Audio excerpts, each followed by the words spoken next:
Iwasang mag-init ang ulo kung magagawi sa Pansol, Laguna ngayong araw kung sakaling mababasa. Celebration kasi nila ng espesyal na kapistahan bilang pasasalamat sa milagrosong tubig na nagmumula sa bukal ng bundok ng Makiling. Yan ang kwentong kalye ni JM Encinas. JM? Susan, kapag sinabing hot spring, ang nangunguna dyan ay Pansol dito sa Calamba, Laguna. At sa pagdiriwang ng kanilang tubigan festival, tayo ay nakipiesta. Tayo ay nakipagbasaan sa kanilang kasiyahan na bahagi na ng kanilang tradisyon. Yan ang balita ngayon dito sa Pansol, sa Calamba, Laguna.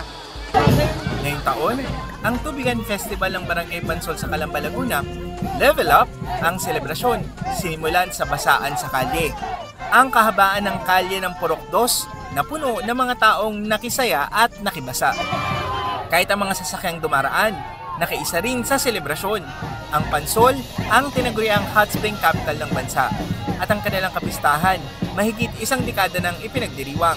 Nakipagtulungan yung aming mga residente, lalong-lalo na doon sa along the road, na sila ay nag-provide, miski timba, o yung naglawit sila ng hose para basain po yung mga nagpaparade.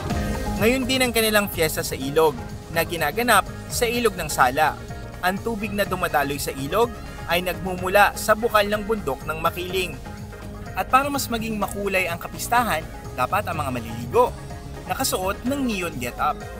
Kanya-kanyang dala ng handa at may palibreng hot meals din ang barangay. Karamihan din sa nakisaya sa fiesta sa ilog ay ang mga residenteng may iniindang karamdaman dahil ang tubig dito pinaniniwala ang may healing power. Maganda katawan mo, lalakas ka, giginawa pakiramdam mo. Ang Tubigan Festival ay isang paraan ng pasasalamat sa biyaya ng milagrosong tubig na naging pangunahing hanap buhay ng mga taga-Pansol.